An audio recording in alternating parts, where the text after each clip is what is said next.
সবার আগে আসছি, successful job search strategy includes. একটা সাকসেসফুল জব সার্চ করার স্ট্র্যাটেজি, কি কি স্ট্র্যাটেজি থাকতে পারে? এক নম্বর হচ্ছে ক্রিয়েটিং আ প্ল্যান। সবার আগে আমাদেরকে প্ল্যান ক্রিয়েট করতে হবে। প্ল্যান বলতে আমাকে আগে ভাবতে হবে যে কোন কোম্পানিতে বা কিসের অনুযায়ী, ধরুন আমরা কোনো টেকনিক্যাল কলেজে পড়ছি বা কোনো ইঞ্জিনিয়ারিং কলেজে পড়ছি, সেসব জায়গায় আমাদের এক একটা বিভিন্ন ভাগ থাকে, যেরকম মেকানিক্যাল থাকে, ইলেকট্রিক্যাল থাকে, কারোর কারোর অটোমোবাইলস থাকে। তো এইসব জিনিসগুলো থাকে, কারোর ফিটার থাকে। তো সেই সব ডিপার্টমেন্ট থেকে যে যেটাতে ভালো, কেউ যদি ওয়েল্ডিং এ ভালো হয় তাহলে সে সবসময় ভাবতে থাকবে যে আমি একটা ওয়েল্ডিং কোম্পানিতে গিয়ে আমার নিজের স্কিলটাকে ডেভেলপমেন্ট করতে পারবো, আর কিছু রোজগার করতে পারবো নিজের ফ্যামিলির জন্য। তো এটা হচ্ছে সবার আগে ক্রিয়েটিং আ প্ল্যান, আগে আমাদের চিন্তাধারা করতে হবে। আচ্ছা, এবার নেক্সট আসছি কনক্লুডিং রিসার্চ। আমাদের শুধু চিন্তাধারা করে বসে থাকলে হবে না। সবার আগে কথায় আছে, আগে আমাদেরকে স্বপ্ন দেখতে হবে, তারপর সেটাকে বাস্তবে পরিণত করতে হবে। এবার স্বপ্ন সেটা নয় যেটা আমরা রাতে ঘুমিয়ে ঘুমিয়ে দেখি, স্বপ্ন সেটাই যেটা আমাদের রাতে ঘুমোতে দেয় না। ঠিক আছে? তো আমাদেরকে স্বপ্ন দেখার পর সেটাকে সত্যি করতে গেলে কি করতে হবে? Conducting research. আমাকে সেইটা নিয়ে রিসার্চ করতে হবে যে কোথায় কোথায় কিরকম চাকরি আছে। আমরা রিসার্চ, এখন অনলাইন প্ল্যাটফর্ম হয়ে যাওয়াতে মানুষের প্রচুর সুবিধা হয়ে গেছে। সুবিধা হয়ে যাওয়াতে বলতে, আমরা আগে কি হতো না, আমরা প্রত্যেকটা কোম্পানিতে গিয়ে সিভি জমা দিতাম, বা আশেপাশে বন্ধু বান্ধব বা দাদা দিদিদের কাছ থেকে আমরা জানতাম যে কোথাও যদি চাকরির ভ্যাকেন্সি থাকে তাহলে আমাকে একটুখানি যদি হায়ার করতে বলেন যিনি এইচআর ম্যানেজার আছে। তো এইভাবে আগেকার দিনে হতো, তো এই প্রসেসটা একটু লেন্দি। এখন অনলাইন প্ল্যাটফর্ম হয়ে গিয়ে লিঙ্কডইন আছে, আরো অনেক অনেক অনলাইন প্ল্যাটফর্ম আছে, সেই সব প্ল্যাটফর্মে আমরা যদি সার্চ করি বা আমরা যদি গুগলে গিয়ে সার্চ করি এমএনসি কোম্পানিজ গুলো যা যা আছে, এছাড়াও আমাদের ইন্ডিয়ান কোম্পানি যা যা আছে, যেরকম আমরা ধরুন কারোর যদি ইঞ্জিনিয়ারিং প্রফেশন থাকে তারা সার্চ করবে, টাটা মোটরস সার্চ করতে পারে, বা ধরুন আরো অন্য অন্য কোম্পানি এল&টি সার্চ করতে পারে, যেটা আমরা জানি ওয়েস্ট বেঙ্গল ইন্ডিয়ার মধ্যে সবার ফার্স্ট সিভিলের কোম্পানি আছে, 1 নম্বর সিভিল কোম্পানি। এছাড়াও আরো অনেক কোম্পানিজ আছে, হন্ডা মোটরস আছে। এইসব কোম্পানিগুলোতে স্টুডেন্টরা কি করবে না, তোমরা আগে সার্চ করবে যে ওখানে ভ্যাকেন্সিস আছে। তো ভ্যাকেন্সিসটা কি করে আছে সার্চ করতে হবে? সবার আগে ওই লিঙ্কে গিয়ে, কোম্পানির মেলে গিয়ে মেল করতে হবে আমাদের নিজেদের যা সিভি বায়োডাটা আছে। সেটা আমি পরে শিখিয়ে দিচ্ছি, বুঝিয়ে দেবো কোনটা কি করতে হবে, কিন্তু সবার আগে আমাদেরকে এইভাবে সার্চ করতে হবে। ওখানে হায়ারিং প্রসেসও লেখা থাকে অনেক কোম্পানিজের। আবার অনেক কোম্পানিজের হায়ারিং প্রসেস লেখা থাকে না, তাদের ডাইরেক্ট এইচআর ম্যানেজারদের সঙ্গে যোগাযোগ করে করানো হয়। এবার আসছে নাম্বার থার্ড, টেকিং অ্যাকশন। তো আমরা যে সার্চ করলাম ওখানে থেমে থাকলে চলবে না, আমাদেরকে অ্যাকশন নিতে হবে। তো অ্যাকশন নিতে হবে বলতে কি না, এই যে সার্চ করলাম এবার আমাদেরকে সেখান থেকে নাম্বার বার করতে হবে। নাম্বার বার করে, এইচআর এর নাম্বার অবশ্যই দেওয়া থাকে ম্যাক্সিমাম কোম্পানি, যদিও দেওয়া না থাকে আশেপাশে বন্ধু বান্ধব যারা কোম্পানিতে চাকরি করছে তাদের কাছ থেকেও আমরা পেয়ে যাই। তো এইভাবে আমাদেরকে অ্যাকশন নিতে হবে। তো আমরা সবার আগে কি করলাম না, নাম্বার সার্চ করলাম, সার্চ করে আমরা সেই নাম্বারে কল করলাম, কল করে আমরা আমাদের নিজেদের যা যা ডিটেলস আছে সেগুলো জানালাম। অনেক সময় হতেই পারে যে কোম্পানি কল ওঠায় না। হ্যাঁ, এটা কেন ওঠায় না? কেননা আমাদের এইটা মনে রাখতে হবে যে ডিউটি আওয়ার্স এর মধ্যে বা অফিস আওয়ার্স এর মধ্যে আমাদের কাজ করতে হবে। যেমন 10টা থেকে 5টা লিঙ্কে আমরা গিয়ে অন করি, সেসব জায়গায় লেখাই থাকে অফিস আওয়ার্স গুলো, তার মধ্যে যদি আমরা কলিং করে থাকি তাহলে অবশ্যই আমরা পেয়ে যাব। আর কোনো কোনো অ্যাকশন যদি নেওয়ার থাকে, এরকমও হতে পারে যে আমরা আশেপাশে কোনো কোম্পানিতে আমাদের ভালো লেগেছে বা আপনাদের স্বপ্ন যে ওই কোম্পানিতে আমরা চাকরি করব ইন ফিউচার। তো সেক্ষেত্রে সেসব কোম্পানির সামনে গেলেই আশেপাশে অনেক এমপ্লয়িজরা ঘুরে বেড়ায়। তো তাদের কাছ থেকেও যদি আমরা আইডেন্টিফাইস আইডেন্টিফাইস হচ্ছে 1 number types of job you will be looking for. আমাদেরকে সব চাকরি দেখলে চলবে না। আমরা, আমাদের সেই ক্যাপাসিটি নেই যে আমরা মাল্টিটাস্কিং করতে পারবো। হ্যাঁ, আমরা স্মার্ট ওয়ার্ক করতে পারবো, কিন্তু আমরা মাল্টিটাস্কিং করতে পারবো না। তাই কারোর যদি মেকানিক্যাল ডিপার্টমেন্ট হয় মেকানিক্যাল, কারোর যদি হসপিটাল ম্যানেজমেন্ট নিয়ে পড়ে থাকে তাহলে তারা হসপিটাল ম্যানেজমেন্ট নিয়ে যাবে, কারোর যদি বিউটিশিয়ান নিয়ে পড়ে থাকে তাহলে সেই অনুযায়ী তাদের কোম্পানি রিসার্চ করতে হবে। এটাই হচ্ছে আমাদের types of job you will be looking for. আমাদেরকে দেখে নিতে হবে কি কি কোম্পানি আছে আমাদের কাজের অনুযায়ী। আচ্ছা, নেক্সট আসছে কি tools and resources and their use. Tools and resources and their use হচ্ছে যে আমরা যেসব জিনিস নিয়ে শিখেছি সেসব জিনিসগুলো আমাদের চর্চায় রাখতে হবে, এক। আর দ্বিতীয়ত কি হচ্ছে না, এই যে আমরা চাকরিটা যে খুঁজছি তার জন্য আমাদেরকে ভালোভাবে খুঁজতে হবে। কেন না আজকের দিনে 80% ফ্রড আছে। অল ওভার ইন্ডিয়া কি অল ওভার ওয়ার্ল্ডে এখন ম্যাক্সিমাম ফ্রড চলছে চাকরি নিয়ে। কি হচ্ছে না ম্যাক্সিমাম ছেলেরাই আজকের দিনে বেকারত্ব সংখ্যা প্রচুর বেশি আছে, তাই জন্য কি করছে না ছেলেদের কাছ থেকে একটা ফর্ম ফিল আপ করানোর জন্য টাকা চাইছে, হিউজ অ্যামাউন্ট চাইছে। আবার অনেক কোম্পানিজ বলে যে তোমাদের অ্যাকোমোডেশন দেবো, তোমাদের ফুডিং দেবো, লজিং দেবো, এর জন্য তোমরা আমাকে 10,000 টাকা দাও, 15,000 টাকা দেবো, life time free of cost. তো এই সব জিনিসগুলো দেখলে কিন্তু আমাদের একদমই চলবে না। এরকম ফাঁদে অনেক মানুষ পড়েছে, ইনফ্যাক্ট কলকাতার বুকে প্রচুর হচ্ছে এরকম। তো এই সব জিনিসগুলো আমাদেরকে সতর্ক থাকতেই হবে সব সময়ের জন্য। মানুষ বসে আছে ক্ষতি করার জন্য। পৃথিবীতে ম্যাক্সিমাম মানুষই ক্ষতি করে, ভালো কারা করে শুধু আমাদের মা বাবা আর আমাদের টিচার্সরা। এরা ছাড়া ভালো করার মতন মানুষ খুবই কম আছে পৃথিবীতে। আচ্ছা, এবার আসছি goals of job research is to secure an interview and job offer.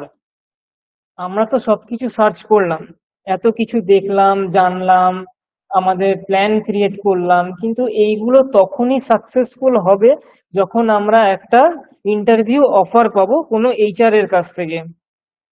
ঠিক আছে, তো কোনো এইচআর এর কাছ থেকে যখন আমরা ইন্টারভিউ অফার পাচ্ছি তখনই আমরা বলতে পারবো যে হ্যাঁ আমরা আমাদের ফার্স্ট স্টেপটা ক্লিয়ার করতে পেরেছি। আচ্ছা, এবার নেক্সট আসছি ফাইন্ডিং জব ওপেনিংস। আমাদের যে জব ওপেনিংস গুলো আছে প্রচুর কোম্পানিজ আছে, আমাদের অল ওভার ইন্ডিয়াতে বা অল ওভার ওয়ার্ল্ডে আছে প্রচুর কোম্পানিজ। তো সেইগুলোর কাছে তো আমাদের গিয়ে পৌঁছাতে হবে, বা আমরা তো কেউ নই, সেই সব কোম্পানির এইচআররা তো আমাদেরকে চেনে না। তাই আমাদের নিজেদের তাদের কাছে গিয়ে পৌঁছতে হবে, তাহলেই তারা আমাদের চিনবে, আমাদের স্কিলস জানবে, তারপর আমাদেরকে হায়ার করবে একটা কোম্পানিতে। ঠিক আছে। আচ্ছা, নাম্বার ওয়ান কি হচ্ছে নেটওয়ার্কিং। আচ্ছা, নেটওয়ার্কিং এর দ্বারা যেটা আমি প্রথমেই বললাম যে আমাদের নেটওয়ার্কিংটা খুব ভালো রাখতে হবে। এখনকার দিনে যেরকম একটা এক্সাম্পল দিচ্ছি, অনেক হোয়াটসঅ্যাপ গ্রুপসও খুলে গেছে যেখানে আর্জেন্ট জব হায়ারিংস এর অনেক গ্রুপস আছে। সেই সব জায়গায় আমরা যদি সার্চ করি তাহলে আমরা অনেক সময় জেনুইন জবস পাই, কিন্তু সেখানেও ম্যাক্সিমাম ফেক জবস থাকে। তো ম্যাক্সিমাম আমাদের ফেক জব আছে, সেখানে আমাদেরকে খুঁজে নিতে হবে, বার করে নিতে হবে। আর সবসময় একটা কথা মনে রাখা উচিত প্রত্যেকটা স্টুডেন্টের, যে কোম্পানি টাকা চাইবে সবার আগে সেই কোম্পানি আমরা ধরে নিতে পারি 70 to 80% ফ্রড আছে। হ্যাঁ, হয়তো তাদের রুলস রেগুলেশনস এর জন্য কোনো কোনো কোম্পানি, জেনুইন কোম্পানি, তারা টাকা নিতে পারে, তো সেটা খুবই কম অ্যামাউন্ট। ঠিক আছে, কিন্তু ম্যাক্সিমাম যারা টাকা চাইবে, অনেক এজেন্সিস থাকে, তো অনেক ইন্টারন্যাশনাল এজেন্সিস থাকে, ইন্ডিয়ান এজেন্সিস থাকে, তারা টাকা চায়। তো টাকা চেয়ে স্টুডেন্টকে বোঝায় যে আমরা চাকরি দেব, আমরা সারা লাইফ ক্রিয়েট করে দেব, আপনার এত সুন্দর চাকরি দেব, বা আপনার প্রফেশনালের চাকরি দেব। এইসব জিনিসে আমি বলবো স্টুডেন্টদেরকে যাওয়া একদমই উচিত না। এখানে স্ক্যামার বসে আছে, আমাদের ইন্ডিয়াতে ম্যাক্সিমাম স্ক্যামার আছে। কারণ প্রত্যেকটা মানুষ জানে আমাদের ভারতবর্ষে বেকারত্বের সংখ্যা প্রচুর, প্রচুর, অন্য অন্য জায়গার থেকে তুলনা করে। তো তাই জন্য এটা আমাদের সবার আগে মাথায় রাখতে হবে, তারপর আমরা নেটওয়ার্কিং খুঁজবো। নেটওয়ার্কিং এ কিন্তু প্রচুর স্ক্যাম হয়। আচ্ছা, এবার সেকেন্ড আসছে internet resources. Internet resources networking এর মধ্যেই পড়ছে। ইন্টারনেট রিসোর্সেস যেরকম আমরা লিঙ্কডইন আছে, তারপর আমরা জব রাস্তা আছে, এছাড়াও আমাদের এক্সাম্পল বলতে ইউটিউবে আমরা অনেক প্রচুর কোম্পানিজ বা চ্যানেলস আছে যারা প্রোভাইড করে, এইসব জায়গায় চাকরি আছে, ইনফরমেশন প্রচুর প্রোভাইড করে। তো সেরকম অনেক চ্যানেলস আছে। আচ্ছা, এসব ছাড়াও আর নাম্বার থার্ড কি আসছে না, ক্লাসিফাইড অ্যাডস। আমাদের অ্যাডসও দেখি অনেক সময় কোম্পানি অ্যাডভার্টাইজ করে কোথায় না, ম্যাক্সিমাম আমরা দেখে থাকি পেপারে। পেপারে ছোট্ট একটা নিচে বা সাইডে লেখা থাকে যে এই কোম্পানিতে এত এমপ্লয়ি হায়ার হচ্ছে, বা সেটা প্রাইভেট কোম্পানি হোক বা সরকারি কোম্পানি হোক, পেপারে দেওয়া থাকে। তো স্টুডেন্টদেরকে বলবো, তোমরা যদি, যারা স্টুডেন্ট আছো, তোমরা যদি ডেইলি একটা করে বা সপ্তাহে একটা করে পেপার নাও, কেউ যারা বাংলা ভালো পড়তে জানো তারা কর্মসংস্থান বা কর্মক্ষেত্র নাও, যারা এইগুলোতে কাজের দেখায়। আর যারা স্টুডেন্ট আছো, তোমরা ইংলিশ নিয়ে পড়াশোনা করতে বেশি ভালোবাসো বা নিজেদের ভোকাবুলারিটা নিজেরা বাড়াতে চাও, তাহলে তোমরা একটু স্টেটসম্যান বা এইসব যে পেপার গুলো আছে সেগুলো সপ্তাহে একটা করে বেরোয়, সেগুলো তোমরা নিতে পারো। এছাড়াও এখন অনলাইনের যুগ, তোমরা নিজেদের ফোনের মাধ্যমে তোমরা পেপার দেখতে পারবে। ঠিক আছে, তো এই ক্লাসিফাইড অ্যাডস মানে অ্যাডস এর থ্রু চাকরি আমরা সুযোগ পেয়ে যাই। এছাড়াও বাইরে অনেক সময় দেখি ল্যাম্প পোস্টে বা এইসব জায়গায় পোস্টার দেওয়া থাকে। যদিও বা ম্যাক্সিমামটা, আমি নিজে দেখেছি যে ম্যাক্সিমামটা ফেক থাকে। তো তোমাদেরকে সেটা বলবো না, বা যাওয়ার আগে যাচাই করে নেবে। আচ্ছা, এরপর আসছি কন্ট্যাক্টিং এমপ্লয়ার্স ডাইরেক্টলি। আমাদেরকে যে যে এমপ্লয়ার থাকে, মানে ধরুন কোম্পানির আশেপাশে যদি আমরা যেয়ে থাকি, সেখানে প্রচুর যখন লাঞ্চ টাইম থাকে বা ব্রেকফাস্ট টাইম থাকে বা টি টাইম থাকে, তখন আমরা দেখে থাকি আসে কোম্পানি যত ফার্ম আছে, যেরকম আইটি সেক্টর যদি এক্সাম্পল দিই, আমাদের কলকাতাতে সল্টলেক সেক্টর 5 আছে, গীতবিতান, এইসব যে কোম্পানিজ গুলো আছে, তো সেখানে দেখে থাকি এমপ্লয়িরা বাইরে গিয়ে চা কফি খায় বা তাদের লাঞ্চ করছে। তো সেই সব জায়গায় গিয়েও কিন্তু আমরা কথা বলতে পারি তাদের সঙ্গে ডাইরেক্টলি। এতে করে কি সুবিধা হবে না, তারা আমাদেরকে ইনফর্ম করতে পারবে যে কোম্পানির ব্যাপারে, কোম্পানির রুলস রেগুলেশনস, কিভাবে কোম্পানিতে হায়ার করা হচ্ছে, হায়ার অথরিটি যিনি আছে তার সঙ্গে যারা এমপ্লয়িরা আছে তারা কন্ট্যাক্ট করিয়ে দিতে পারবে। তো আমি বলবো এইটা একটা ভালো পদ্ধতি। আমাদেরকে ঘরে বসে থেকে চাকরি খুঁজলে হবে না, আমাদেরকে মাঠে নামতে হবে। আমরা যদি ডাঙায় বসে সাঁতার শিখি, তাহলে কখনো কেউ সাঁতার শিখতে পারবে না। সাঁতার শিখতে গেলে জলে নামতে হবে। হ্যাঁ, প্রথমবারে একটু ডুবে যাবে, জল খেয়ে নেবে, তারপর আস্তে আস্তে সাঁতার শিখে যাবে। ঠিক তেমনই প্রত্যেকটা আমাদের প্রফেশনাল লাইফে মানুষকে ধাক্কা খেতে হয়, কিন্তু ধাক্কা খেলেও মানুষ ধাক্কা খেতে খেতেই শেখে। ফেলিয়ার থেকেই মানুষ সাকসেসফুল হয়। তো এখানে আমরা যে কথাটা বলছি সেটা হচ্ছে কন্ট্যাক্টিং এমপ্লয়ার্স ডাইরেক্টলি, এটা হচ্ছে মেইন জিনিস। এটা যদি আমরা করতে পারি, তাহলে আমরা কিন্তু ম্যাক্সিমাম টাইম আমরা জেনুইন কোম্পানিতে চাকরির সুযোগ পেয়ে যেতে পারি। ঠিক আছে। আচ্ছা, এরপর আসছি এমপ্লয়মেন্ট এজেন্সিস। আমরা দেখে থাকবো আমাদের গ্রামে বা শহরে, ম্যাক্সিমাম শহরেও থাকে, এমপ্লয়মেন্ট এজেন্সিস থাকে। তো সেই এজেন্সিসে গিয়ে যদি আমরা কথা বলি, তারাও অনেক সময় চাকরি দিয়ে দেয়। তো সেক্ষেত্রে কিছু কিছু এজেন্সি আছে, তারা তার বিনামূল্যে এমপ্লয়ীদের কাছ থেকে প্রথম মাসের হাফ স্যালারি চায়। তো এইটা আমার একটা বাস্তব অভিজ্ঞতা থেকে আমি বলছি। তো এরকম হয়ে থাকে। তো এছাড়াও অনেক এজেন্সিস আছে, জেনুইন এজেন্সিস, কোনো টাকা পয়সা নেয় না, ডাইরেক্ট এমপ্লয়ীদেরকে তাদের যে যে ফিল্ড আছে, কারোর যদি হোটেল ম্যানেজমেন্ট ফিল্ড থাকে তাহলে তাকে সেখানে সেই প্রফেশনে দিয়ে দেবে। কারোর যদি আহ মনে করি ইঞ্জিনিয়ারিং ফিল্ড থাকে, তাহলে তাকে সেই ম্যানুফ্যাকচারিং কোম্পানিতে দিতে পারে। বা এছাড়াও তাদেরকে মেনটেনেন্স টিম ওইসব জায়গায় দিতে পারে। কারোর যদি বিউটিশিয়ান নিয়ে থাকে, কারোর যদি গ্রাফিক্স ডিজাইনিং নিয়ে থাকে, তো সেসব এসব সুন্দর সুন্দর যে কোর্স গুলো আছে, সেই কোর্স গুলোর যে কোম্পানি গুলো আছে তাদের সঙ্গে এজেন্সিসদের যোগাযোগ থাকে।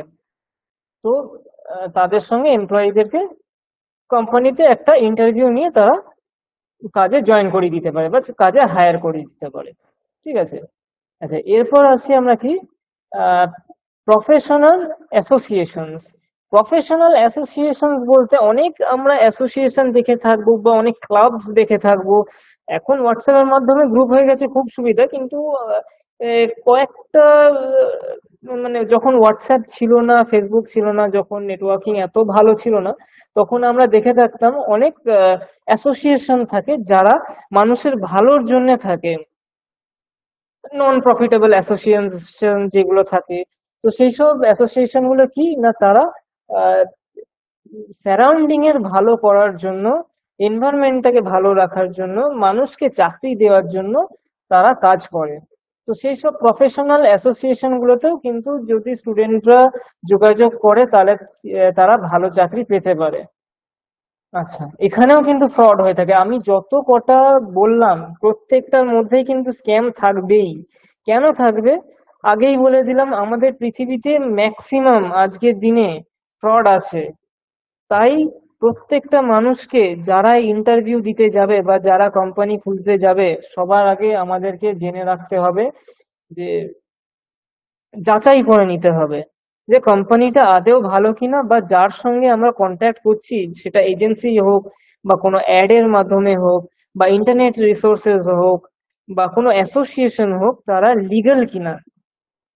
তো যদি আমরা এই লিগ্যালিটিটা আমরা যদি দেখতে চাই, তাহলে আমরা ম্যাক্সিমামটা দেখতে পাবো অনলাইনের মাধ্যমে। একটা ভালো জিনিস থাকে কি, ফিডব্যাক দেওয়া থাকে।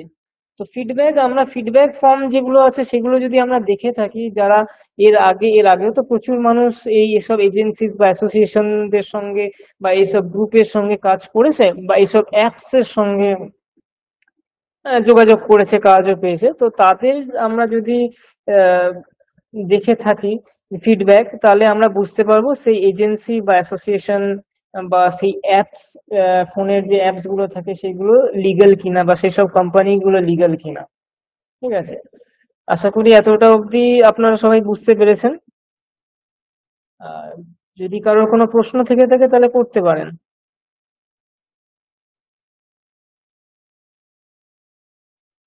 বেশ, ঠিক আছে, আমি শুরু করছি। এরপর আসছে ইন্টার্নশিপ। আমাদের ইন্টার্নশিপটা খুব মাস্ট। আজকের দিনে স্টুডেন্টরা ভাবে যে আমি একটা কোর্স কমপ্লিট করলাম, তারপর আমি চাকরি পেয়ে গেলাম, বা কলেজ থেকে আমাকে চাকরি দিয়ে দিল। অ্যাকচুয়ালি সেটা নয়। আমি কোর্স কমপ্লিট করলাম, পড়াশোনা কিভাবে করলাম না করলাম সেটা আমার শিক্ষক জানে, আর আমি জানি, আর আমার দেবতা জানে, কিন্তু কোম্পানি জানে না সেটা। তাই জন্য কি করতে হয় না, কোম্পানিতে ভালো ইন্টারভিউ দিতে হবে। প্লেসমেন্ট অফিসার্সরা কি করেন না, কোম্পানি এনে দিতে পারবে, জোর করে তো ঢুকিয়ে দিতে পারবে না। টিচাররা কি, আমরা খাইয়ে দিতে পারবো। হজম করা বা ডাইজেস্ট করাটা এটা হচ্ছে স্টুডেন্টের নিজের ব্যাপার। ঠিক আছে। তো সেক্ষেত্রে আমাদেরকে একটা কোর্স কমপ্লিট করার পর ইন্টার্নশিপ, আমি অন্তত বলবো মাস্ট। এই ইন্টার্নশিপটা কেন করানো হয়, কেননা ইন্টার্নশিপে আমরা প্র্যাকটিক্যালি কাজ শিখতে পারি। আমরা যতক্ষণ একটা কোর্স কমপ্লিট করছি, একটা কলেজে যাচ্ছি বা একটা স্কুলে যাচ্ছি বা কোনো ইনস্টিটিউটে যাচ্ছি, সেখানে কিন্তু আমরা প্র্যাকটিক্যালি খুব কম শিখতে পারছি। ম্যাক্সিমামটা আমরা থিওরিটিক্যালি শিখতে পারছি। কিন্তু আমাদেরকে কাজ পেতে গেলে আমাদের যতটা থিওরিটিক্যাল নলেজ জানা দরকার, ঠিক ততটাই প্র্যাকটিক্যাল নলেজ থাকা অবশ্যই দরকার। যদি প্র্যাকটিক্যাল নলেজ কম থাকে বা থিওরিটিক্যাল নলেজ কম থাকে, তাহলে কিন্তু স্টুডেন্টকে হায়ার খুব একটা করে না। বা যদিও কোম্পানি হায়ার করে থাকে, তাকে 1 থেকে 2 মাসের পর ফায়ার করে দেওয়া হয়। আমরা সবাই জানি প্রত্যেকটা কোম্পানিতে হায়ারিং এন্ড ফায়ারিং হয়। হায়ারিং কাদের করে না, যারা ভালো পড়াশোনা করে, যারা ভালো কাজ করতে পারে, তাদেরকে হায়ারিং করে, আর যারা ঠিক মতন কাজ করতে পারে না তাদেরকে ফায়ার করে দেয়, মানে কোম্পানি থেকে বার করে দেয়। আচ্ছা, এরপর আসছে কি না, জব ফেয়ার। জব ফেয়ার কি না, অনেক সময় আমরা দেখে থাকবো অনেক কলেজে জব ফেয়ার হয় বা সরকার থেকে জব ফেয়ার করানো হয়। তো সেই সব জব ফেয়ারে যদি আমরা গিয়ে থাকি, তাহলে ওখানে কিন্তু অনেক জেনুইন কোম্পানিজ গুলো আসে। যেরকম অনেক কলেজ আছে, টেকনিক্যাল কলেজ আছে বা অনেক ইঞ্জিনিয়ারিং কলেজ আছে। তো সেসব কলেজগুলোতে কি হয়, আমরা দেখেছি যে জব ফেয়ার হয় বা অ্যাপ্রেন্টিসশিপ মেলা হয়। তো এখানে প্রচুর কোম্পানিজ আসে, তো সেখানে স্টুডেন্টরা আসে তাদেরকে চাকরি দেওয়ার জন্য। আচ্ছা, নেক্সট আসছি, ইম্পর্টেন্ট পয়েন্টস অফ ইন্টারভিউ। আচ্ছা, এত দূর তো আমাদের হয়ে গেল, আমরা চাকরি খুঁজলাম, সবকিছু হয়ে গেল, আমরা কোম্পানির কাছ থেকে মেলও পেয়ে গেলাম। তো এবার আমরা ইন্টারভিউ রাউন্ডে ঢুকছি, ইন্টারভিউ ডেট পেয়ে গেলাম, ইন্টারভিউ রাউন্ডে ঢুকছি। তো সবার আগে আমাদেরকে কি কি জিনিসপত্র জেনে রাখা উচিত, একটা কি কি পয়েন্টস জানা উচিত একটা ইন্টারভিউতে ঢুকে? সবার আগে আমাদের জানতে হবে বেসিক ম্যানার্স। বেসিক ম্যানার্সটা প্রত্যেকটা ফিল্ডেই লাগে, সেটা যে কোনো ফিল্ড হোক, সেসব ফিল্ডে আমাদের বেসিক ম্যানার্স লাগবেই। সেখানে আমরা বেসিক ম্যানার্স এর ক্ষেত্রে আমরা বুঝতে পারি একটা মানুষ কেমন, বা তার পড়াশুনো, তার শিক্ষাগত যোগ্যতা, বা তার ফ্যামিলি ব্যাকগ্রাউন্ড কেমন, সেটা আমরা সব থেকে ভালোভাবে বুঝতে পারি বেসিক ম্যানার্স, বেসিক ম্যানার্স একটা মানুষের। আচ্ছা, সেকেন্ড আসছে কি, প্রেজেন্টেড অফ সিভি। সবার আগে কিন্তু আমরা যখন ইন্টারভিউ রাউন্ডে যাচ্ছি, আমাদের সিভি কিন্তু মাস্ট। সিভি, কারিকুলাম ভিটা বা বায়োডাটা বা রিজিউম, যেটা আমরা বলতে পারি। তো এই জিনিসটা কিন্তু আমাদের মাস্ট। কেন আমাদের মাস্ট? এটা হচ্ছে এক ধরনের আমাদের পোর্টফোলিও। কি না, কোম্পানি আমাদেরকে চেনে না, বা কোম্পানির এইচআর আমাদের কেউ হয় না, তো সে আমাদের চিনবে কি করে, কিসের মাধ্যমে? এই সিভির মাধ্যমে, রিজিউমের মাধ্যমে, বা বায়োডাটার মাধ্যমে। আচ্ছা, এবার কিভাবে সিভি তৈরি করতে হয় সেটা একটু পরে বোঝাচ্ছি। তার আগে এই পয়েন্টস গুলো একটু বুঝিয়ে নিই। Intro, self personality. আমাদের পার্সোনালিটি ম্যাটার্স এভরিওয়্যার। আমরা সবাই জানি পার্সোনালিটি ম্যাটার্স এভরিওয়্যার। যে কোনো জায়গায় হোক, সেটা একটা স্কুলে হোক, বা একটা কলেজে হোক, বা একটা কোম্পানিতে হোক, বা একটা মানুষের সঙ্গে, আমাদের পার্সোনালিটির ওপর নির্ভর করছে আমাদের সবকিছু। আজ থেকে মানুষ কিন্তু সারা জীবন বাঁচে না, কিন্তু মানুষের পার্সোনালিটি, মানুষের কথাবার্তা, আচার আচরণ মানুষের মধ্যে সারা জীবন থেকে যায়, এটা আমরা সবাই জানি। তো ঠিক তেমনই আমাদের পার্সোনালিটিটা সবার আগে মেনটেন করতে হবে, একটা গুড পার্সোনালিটি রাখতে হবে, একটা পোলাইট পার্সোনালিটি রাখতে হবে।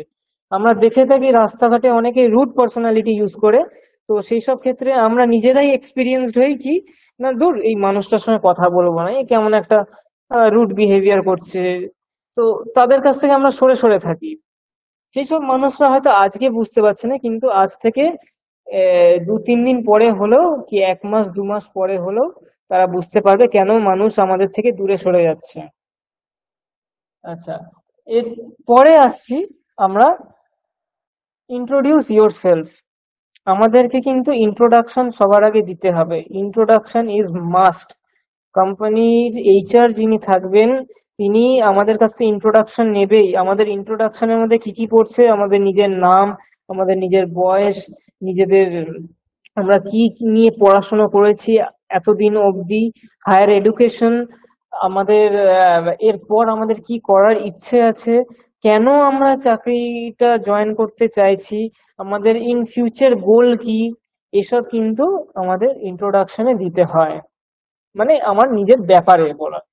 আচ্ছা, এরপর আসছে কি না, টেকনিক্যাল ইন্টারভিউস। আচ্ছা, একটা কোম্পানিতে এইগুলো হয়ে যাওয়ার পর একটা টেকনিক্যাল ইন্টারভিউ হয়। তো টেকনিক্যাল ইন্টারভিউ একটু পরে বোঝাচ্ছি, আসছি টেকনিক্যাল ইন্টারভিউটা। ওখানে অনেক পয়েন্টস আছে, সেটা জেনে রাখা উচিত, তো মুখে বললে না দেখালে বোঝা যাবে না। আচ্ছা, তারপরে আসছে পার্সোনাল ইন্টারভিউ। পার্সোনাল ইন্টারভিউ বলতে নিজের ব্যাপারে, নিজের ব্যাপারে জানা, কোম্পানি এমপ্লয়ি নিজের স্টুডেন্টের ব্যাপারে, বা যে এমপ্লয়ি আসবে বা যে ক্যান্ডিডেট আসবে তার কাছ থেকে জানবে যে তার ব্যাপারে, সেটাই হচ্ছে পার্সোনাল ইন্টারভিউ। আর টেকনিক্যাল ইন্টারভিউ হচ্ছে কোম্পানির ব্যাপারে তোমরা কি জানো, বা তোমরা কাজের ব্যাপারে কি জানো, যে কোম্পানিতে যে কাজ হয় সেই কাজটার ব্যাপারে জানা, এইসব হচ্ছে টেকনিক্যাল ইন্টারভিউ এর রাউন্ডের মধ্যে পড়ছে। নেক্সট আসছি, বেসিক ম্যানার্স। বেসিক ম্যানার্স এর মধ্যে কি কি ইনক্লুড হচ্ছে, সবার আগে আমাদের হচ্ছে enter, enter with a smile. আমি এখানে বলবো enter with a sweet smile. কেন বলবো না, আমাদের হাসি মুখ মানুষের মনের মধ্যে একটা ভালো দাগ কেটে দেয়। কি না, আমরা যদি একটা স্মাইলি ফেস নিয়ে যদি যাই কোথাও, সেখানে কিন্তু আমাদেরকে খুব সুন্দরভাবে অ্যাপ্রোচ করবে। আচ্ছা, সেকেন্ড আছে কি, stay peaceful and calm. Stay peaceful and calm বলতে আমরা বুঝতেই পারছি, আমরা যখন ইন্টারভিউ রাউন্ডে ঢুকছি ছটফট করলে চলবে না, বা তাড়াতাড়ি কথা বললে চলবে না। আগে আমাদেরকে গুড লিসেনার হতে হবে, তারপর আমরা গুড স্পিকার হতে পারবো। সবার আগে আমাদেরকে ভালোভাবে শুনতে হবে। যিনি এইচআর আছেন, যিনি ম্যানেজার আছেন, তিনি কিন্তু আমাদের থেকে অনেক ওপর স্তরে আছেন। তার ব্যাপারে আমাদেরকে, তার কথা আমাদেরকে শুনতে হবে। তার কিন্তু 100% রাইট আছে আমাদের যেসব ক্যান্ডিডেট আছে তাদেরকে কিন্তু সঙ্গে সঙ্গে বার করে দেওয়ার। ঠিক আছে, তার জন্যই আমাদের কিন্তু একদম চুপচাপ আর ঠান্ডা থাকতে হবে ইন্টারভিউ রাউন্ডে। আচ্ছা, এই যে ছোট ছোট জিনিসগুলো আছে, এই ছোট ছোট জিনিসগুলো দিয়েই কিন্তু একটা ভালো আকার ধারণ করছে। এইগুলো আমাদেরকে ম্যান্ডেটারি মেনটেন করতে হবেই প্রত্যেকটা মানুষকে, তাহলেই সে একটা ভালো কোম্পানিতে চাকরি পাবে। আজকে আমি যে কথাগুলো বলছি সেগুলো যতজন স্টুডেন্ট আছো বা আছেন আপনারা, সবারই লাইফ টাইম কোথাও না কোথাও গিয়ে লাগবেই। আচ্ছা, নেক্সট আছে stay focused and undisturbed by your surroundings. মানে আমরা যখন একটা ইন্টারভিউ রাউন্ডে যাচ্ছি, সেখানে হয়তো মাস হায়ারিং হচ্ছে, তো বাইরে ধরুন ভেতরে এ, 5টা সিট আছে, আর তার জন্য এমপ্লয়ি এসছে 100টা, হয় এরকম। তো কি 50টা এমপ্লয় আছে, তো সেই ক্ষেত্রে আমাদের কিন্তু নিজেদেরকে, আমাদের যে নিজেদের যা কাজ, যে ভাবনা চিন্তা নিয়ে এসছি যে আমরা এই ইন্টারভিউটা ভালোভাবে ক্র্যাক করব, সেই চিন্তাধারাতেই আমরা ফোকাস থাকতে হবে। আমাদের মাইন্ডটাকে কিন্তু ডিস্টার্ব করলে চলবে না। হ্যাঁ, ওখানে কিন্তু অনেক ছেলে থাকবে, অনেক মেয়ে থাকবে, তারা মাইন্ড ডিস্টার্ব করার মতন।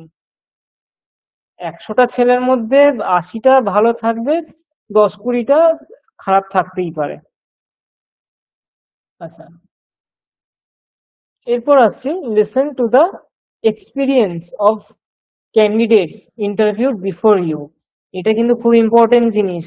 আমি না বললেও প্রত্যেকটা স্টুডেন্টের কিন্তু এটা সাইকোলজিক্যালি ফ্যাক্ট লাগেই, যে ওরা জিজ্ঞেস করেই যে আমার আগে যে ইন্টারভিউ দিয়ে এলো সেই ক্যান্ডিডেটটাকে ধরা, গেট থেকে বেরিয়ে ধরে ছেলেরা। তো এটা একটা ভালো দিক বলা উচিত, কেননা তাদের কাছ থেকে এক্সপিরিয়েন্স নেওয়া হচ্ছে যে এইচআর ম্যানেজার আছে, তারা কিরকম ইন্টারভিউ নিচ্ছে, কি ধরনের নিচ্ছে, কতটা হার্ড নিচ্ছে বা ইজি নিচ্ছে কিনা, বা কি কি টপিকস এর ওপর নিচ্ছে। সেগুলো কিন্তু হয়তো সব সেম হয় না ম্যাক্সিমাম ক্ষেত্রে, কিন্তু কিছু হলেও আমরা নলেজ গ্যাদার করতে পারি। তো সেই নলেজটা আমরা গ্যাদার যখন করছি তখন কিন্তু আমরা আরো এক্সপিরিয়েন্সড হয়ে যাচ্ছি। তাহলে সেকেন্ড টাইম যখন আমরা ইন্টারভিউ দিতে যাচ্ছি, তখন আমরা কিন্তু একদম মোটিভেটেড হয়ে যাচ্ছি। হ্যাঁ, আর আমরা কিন্তু সেই সময়টা ক্র্যাক ভালো করে করতে পারবো, কারণ অলরেডি আমরা এক্সপিরিয়েন্স হয়ে যাচ্ছি তাই। আচ্ছা, লাস্ট কি না, পশ্চার। পশ্চারটা কি না, আমাদের যে পশ্চার বলতে সবার আগে আমাদের যে ড্রেসিং সেন্স, বা আমরা যখন ইন্টারভিউ রাউন্ডে গিয়ে যাচ্ছি, ইন্টারভিউয়ার যিনি এইচআর থাকবে তিনি বলবেন প্লিজ সি ডাউন, বা গিয়ে কি গিয়ে আমরা বলবো, যদি সকাল হয় 12টার আগে তাহলে গুড মর্নিং স্যার, বা গুড মর্নিং ম্যাডাম, বা 12টার পর যদি হয় গুড আফটারনুন। এইসব বলার পর আমাদের কে যে বসতে বলবে, তো সেই বসার পশ্চারটা কিন্তু আমাদের ভালোভাবে জেনে রাখা উচিত। ওই টেবিলে মাথা নিচু করে বসলাম বা কোথাও হেলান দিয়ে বসলাম, সেসব সেই জিনিসটা করলে কিন্তু খুব একটা ব্যাড ইমফেক্ট পড়ে যিনি এইচআর থাকবে। তো আমাদের কি না, স্ট্রেট হয়ে বসে থাকতে হবে, আর এমন ভাবে থাকতে হবে যে আমরা প্রত্যেকটা কথা যেন এইচআর এর শুনছি খুব ভালোভাবে, পিসফুলি প্রত্যেকটা কথা। হয়তো হতেই পারে আমাদের ভালো লাগছে না, অনেক ক্ষেত্রে হতেই পারে যে আমাদের ভালো লাগছে না, কিন্তু সেক্ষেত্রে হলেও আমাদের কিন্তু পশ্চারটা ভালো রাখতে হবে। আমাদের যে পশ্চার, আমাদের যে ড্রেসিং সেন্স, এইগুলো কিন্তু ম্যান্ডেটারি। একটা ইন্টারভিউ রাউন্ডে একজন ইন্টারভিউয়ার, একজন এইচআর দেখে, মাস্ট, খুব ইম্পর্টেন্ট জিনিস এগুলো। হ্যাঁ, এর সাথে আরেকটা জিনিস আমি অ্যাড করে দিচ্ছি, সেটা হচ্ছে টাইমিং সেন্স। ঠিক আছে, আমাদের কিন্তু টাইম ম্যানেজমেন্টটা ভালো জানতে হবে। টাইম ম্যানেজমেন্টটা কি না, এই যে আমাদের বেসিক সেন্সের মধ্যে টাইমটা পড়ছে, যে যদি কোনো কোম্পানিতে 10টার সময় ইন্টারভিউ দেয়, 10টা 5-এ গিয়ে আমরা হাজির হব। 10টা 10-এ বা 10টা 5-এ না, 10টা বাজতে 5 মিনিট আগে গিয়ে আমরা হাজির হব। কি, আধ ঘন্টা আগে গিয়ে আমরা হাজির হব, কিন্তু 10টা 5-এ গিয়ে আমরা হাজির হব না, কি 10টা 10-এ আমরা হাজির হব না। সেখানে কিন্তু খুব ব্যাড ইনফেক্ট পড়ে। আশা করি বুঝতে পারছেন সবাই। আমরা টাইমের 10 মিনিট আগে, 20 মিনিট আগে, কি 30 মিনিট আগে গিয়ে পৌঁছে যাই, খুব ভালো সেই জায়গায়, সেই কোম্পানিটাতে। কিন্তু যদি যে টাইম দেওয়া আছে, যদি 11টা থেকে, ম্যাক্সিমাম টাইম আমরা দেখে থাকি ইন্টারভিউ রাউন্ড 10টা থেকেই শুরু হয়, কখনো কখনো 12টা থেকেও শুরু হয়। তো সেই 12টা হোক, তার 10 মিনিট আগে গিয়ে পৌঁছাবো তাও ভালো, তার 5 মিনিট কি 1 মিনিটও লেট করা যাবে না। এটা কিন্তু আমাদের মেন্টালিটি সেট আপ করে রাখতে হবে। ঠিক আছে? আচ্ছা, এবার নেক্সট আসছি। এইবার হচ্ছে সব থেকে ইম্পর্টেন্ট জিনিস, প্রত্যেকটা মানুষকে জানা উচিত, প্রেজেন্টেড অফ সিভি। কিভাবে আমরা একটা সিভি কে প্রেজেন্টেশন করব। একটা সিভি কিন্তু খুব দারুণ ইম্পর্টেন্ট রোল প্লে করে একটা ক্যান্ডিডেটের লাইফে। যদি সে সিভি না নিয়ে যায়, তাকে ডাইরেক্ট কোম্পানির এইচআর বলবে, ইউ আর ডিসকোয়ালিফাইড, তুমি আসতে পারো। তো সিভিটার কি হচ্ছে, সিভির ফুল ফর্ম হচ্ছে কারিকুলাম ভিটে। A curriculum vitae, often abbreviated as CV, is a document that job applicants use to showcase their academic and professional accomplishments। মানে এখানে বলতে চেয়েছে যে সিভিটা যেটা আছে সেটা একটা শোকেস হচ্ছে। যেরকম আমরা বাড়িতে একটা শোকেসের মধ্যে আমরা সুন্দর জিনিস সাজিয়ে রাখি, কোনো একটা ডলফিন বা কোনো শোপিস সাজিয়ে রাখি, ঠিক তেমনই আমাদের প্রত্যেকটা মানুষের লাইফে এই যে সিভিটা আছে, এটা হচ্ছে একটা শোকেস টাইপের কাজ করছে আমাদের প্রফেশনাল লাইফে, আমাদের পার্সোনাল লাইফের ক্ষেত্রে। ঠিক আছে? আচ্ছা, এরপর আছে কি, it is use to apply for positions within areas where a person specific knowledge or expertise is required. মানে এই সিভিটার মধ্যে আমাদের মধ্যে কি কি এক্সপিরিয়েন্স আমরা গ্যাদার করেছি এখনো অবধি, বা কি কি আমরা নলেজ আছে, বা কি কি পড়াশোনা করেছি, সেই সব কিন্তু সবকিছু এই সিভির মধ্যে থাকবে। আর এই সব জিনিস আমরা মুখে বলার আগে একজন এইচআর ম্যানেজার সে সিভি দেখে আগে আমাদের বুঝতে পারবে। তো সিভি ইজ ম্যান্ডেটরি। আমরা অনেক সময় কি করি না, কোম্পানিতে চাকরি নেওয়ার সুযোগ করে নেওয়ার জন্য আমরা সিভি মেল করে দিই সেখানে। আচ্ছা, a curriculum vitae is usually longer than a resume and must include the information that the recruiter needs to verify the skills, experience and educational qualifications of an applicant। মানে এখানে বলতে চেয়েছে যে একটা কারিকুলাম ভিটে কিন্তু রিজিউমের থেকে খুব বেশি লেখা থাকে, ইনফরমেশন দেওয়া থাকে। কেন না, এখানে জেনে রাখা উচিত একটা সিভি কারা ইউজ করে, যারা এক্সপিরিয়েন্সড এমপ্লয়ি আছে। ফ্রেশার্সরা কিন্তু ইউজ করবে না, খুব একটা ইউজ করে না। তাদের জন্য কি থাকে না, রেজিউম। আর সিভির মধ্যে থাকে তারা কি কি ওয়ার্ক এক্সপিরিয়েন্স এতদিন অব্দি গ্যাদার করেছে অন্যান্য কোম্পানি থেকে। ঠিক আছে, নেক্সট আসছি, what to include in your CV. কি কি আমাদের ইনক্লুড রাখতে হবে। Number one, personal information. আচ্ছা, the information included in the CV may vary from one applicant to another, since some applicants may choose to include only the information that is relevant to the job that are applying for. The following are the typical components of a curriculum vitae। মানে এখানে বলতে চাইছে যে সিভিতে কি কি information আমাদের রাখা উচিত, মানে আমরা যে কাজের ওপর অ্যাপ্লাই করতে যাব সেইটার ওপর আমাদেরকে ইনফরমেশন রাখা উচিত একটা সিভিতে। আচ্ছা, নাম্বার ওয়ান সবার আগে আসছে পার্সোনাল ইনফরমেশন। একটা ইন্টারভিউ সবার আগে আমাদের পার্সোনাল ইনফরমেশন দেখে, যে আমি মানুষটা কোথা থেকে এসছি, কোথায় বিলং করি। আমার বাড়ি হয়তো কলকাতা হতে পারে, আমার বাড়ি হয়তো বীরভূম হতে পারে, আমার বাড়ি হয়তো মুর্শিদাবাদ হতে পারে, বা আমার বাড়ি হয়তো নর্থ বেঙ্গল হতে পারে, বা আমার বাড়ি হয়তো কর্ণাটকা হতে পারে, আউট অফ স্টেট হতে পারে, আসাম হতে পারে, গুজরাট, যে কোনো ইত্যাদি। তো সেসব জায়গা দেখে, আমার নাম দেখে, আমার মানে স্টুডেন্ট যে থাকবে ক্যান্ডিডেট, তার সবকিছু পার্সোনাল ডিটেলস, তার গার্জিয়ান নেম থাকবে, তার ফোন নাম্বার থাকবে, তার মেল আইডি থাকবে, এইসব কিন্তু সবকিছু একটা পার্সোনাল ডিটেলস এর মধ্যে পড়ছে। আচ্ছা, এবার আমরা নেক্সট আসছি এডুকেশন। এবার হচ্ছে পার্সোনাল ডিটেলস আসার পরেই আমাদেরকে কি দিতে হবে না, এডুকেশন, মানে আমাদের এডুকেশনাল কোয়ালিফিকেশনস। এখানে বলেছে, একটু ভালো করে আপনারা দেখবেন, স্ক্রিনটাকে বড় করে, এইগুলো কিন্তু খুব ইম্পর্টেন্ট জিনিস। Education information includes a list of the education programs you pursued and the years and names of the institute you attend. মানে এখানে বলতে চাইছে এডুকেশনের মধ্যে যে আমরা কি কি দিতে পারি না, আমাদের কোন কলেজ থেকে পাস আউট করেছি, কোন ইনস্টিটিউট থেকে পাস আউট করেছি, কোন স্কুল থেকে পাস আউট করেছি আমরা, এইচএস বা ক্লাস 10 মাধ্যমিক, বা যারা দিল্লি বোর্ডে পড়ে তাদের সিবিএসই বোর্ড বা আইসিএসই বোর্ড, এইসব কিন্তু সবকিছু কিন্তু একটা এইচআর দেখে। তো এই জিনিসগুলো আমাদের এডুকেশনাল কোয়ালিফিকেশনস এর মধ্যে রাখতে হবে। Ideally you should include information on college, বলেই দিলাম। গ্রাজুয়েট স্কুল মানে যেখান থেকে আমরা গ্রাজুয়েশন করেছি, বা পোস্ট গ্রাজুয়েট স্কুল যেগুলো হয় যেখানে আমরা অ্যাটেন্ড করেছি। দ্য কোর্স ইউ পারসুড, মানে এখানে বুঝতে হবে দ্য কোর্স ইউ পারসুড মানে এখানে বলতে চেয়েছে যে আমরা হয়তো কোম্পানির সাথে সাথে কোনো একটা স্কিল আমরা শিখছি, সেটা অনলাইনে হোক বা অফলাইনে হোক, ডিউটি আওয়ার্স এর বাইরে। তো সেটা কিন্তু যদি আমরা দিই কোনো কোম্পানিতে, আমাদের সিভির মধ্যে যদি অ্যাড করি পার্সুড বলে লেখা থাকে, মানে আমরা শিখছি, এখনো কমপ্লিট হয়নি। তো সেক্ষেত্রে কিন্তু একটা গুড ইম্প্যাক্ট পড়ে কোম্পানির, কেননা তারা দেখছে যে এই স্টুডেন্টটার মধ্যে একটা শেখার আগ্রহ আছে, স্কিল ডেভেলপমেন্ট করার আগ্রহ আছে।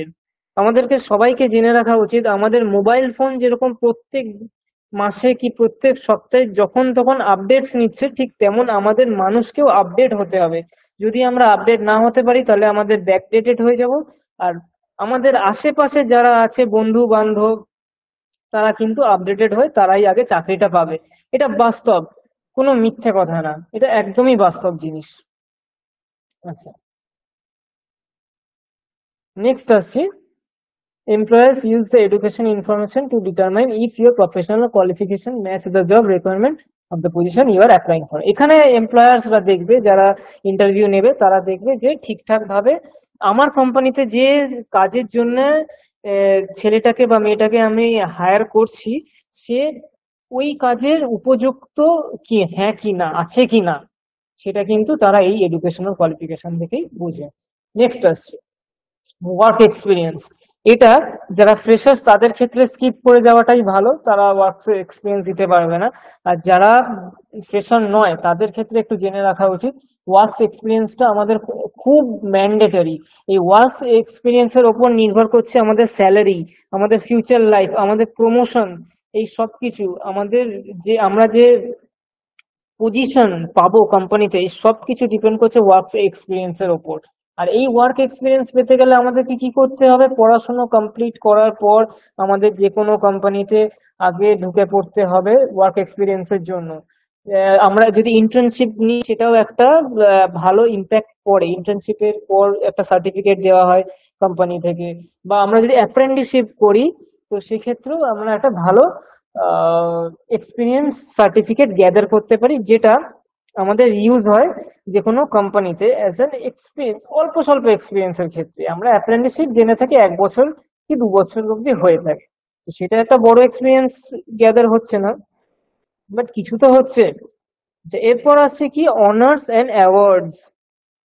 অনার্স এন্ড অ্যাওয়ার্ডসটা হচ্ছে, আমরা স্টুডেন্ট লাইফে কিন্তু আমরা অনেক সময় অনেক ছেলে মেয়েরাই দেখে থাকি কিছু অনেক কিছু আমরা অ্যাওয়ার্ড পেয়ে থাকি বা অনেক অনার্স পেয়ে থাকি, মানে সম্মান পেয়ে থাকি স্কুল থেকে বা কলেজ থেকে। যেরকম কিছু এক্সাম্পল দিচ্ছি, অনেকে হয়তো স্কুল প্রজেক্ট বা কলেজ প্রজেক্ট বা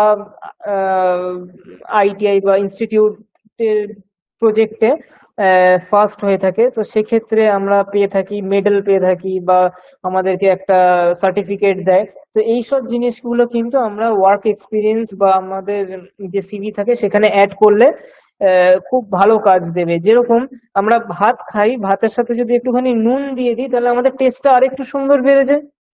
ঠিক তেমনই এই অনার্স এন্ড অ্যাওয়ার্ডসটা ওই নুনের কাজ করছে, ওই লবণের কাজ করছে, ঠিক আছে? তো সেক্ষেত্রে আমরা অনার্স এন্ড অ্যাওয়ার্ডস আশা করি সবাই বুঝতে পেরেছো। নেক্সট আসছি, যদি কোনো ডিগ্রি আমরা গ্যাদার করে থাকি বা হয়তো কারো সুইমিং ভালো আছে, তো সেক্ষেত্রে আমরা এই অনার্স গুলো দিতে পারি, অ্যাওয়ার্ড গুলো দিতে পারি।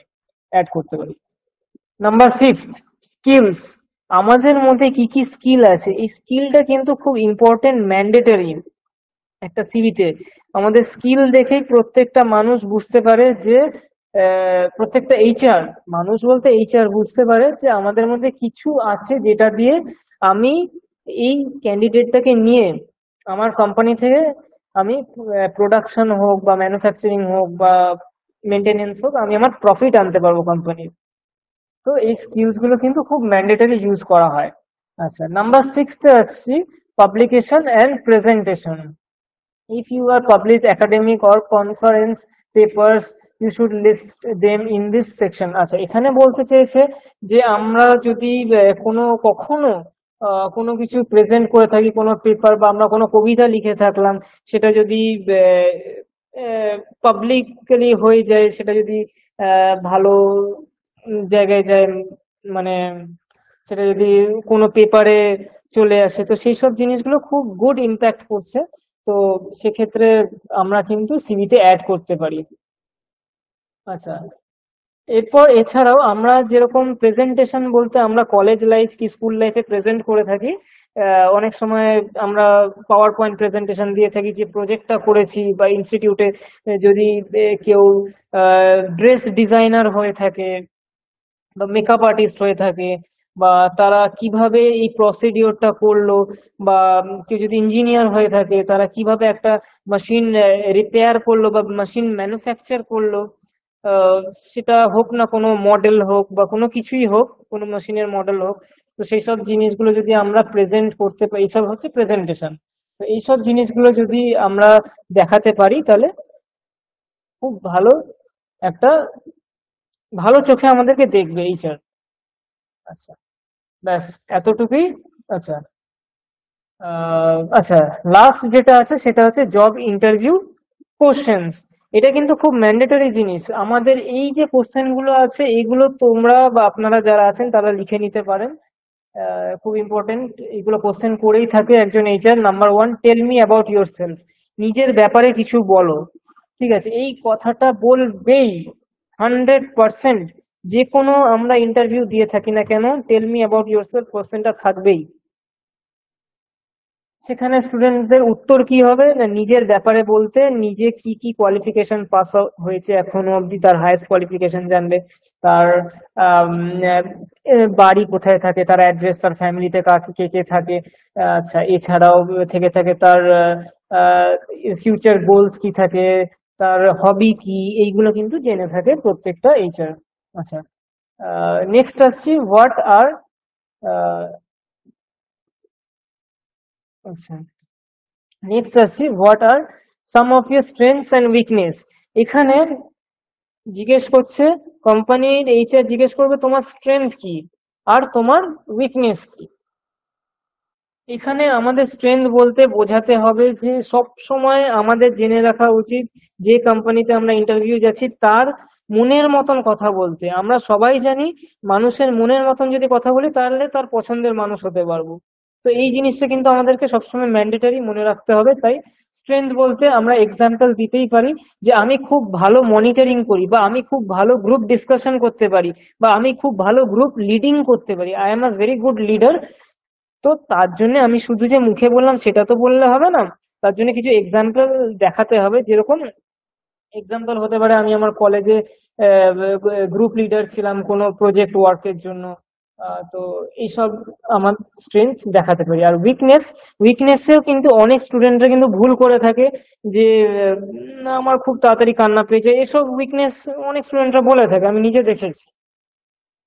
উইকনেসের ক্ষেত্রেও কিন্তু আমাদের মনে রাখতে হবে কোম্পানির পছন্দের মতন উইকনেস আমাদেরকে বলতে হবে। যেরকম একটা মেন ভালো জিনিস আমরা বলতেই পারি যে আমি মিথ্যে কথা বলতে পারি না, এটা হচ্ছে আমার ফার্স্ট উইকনেস।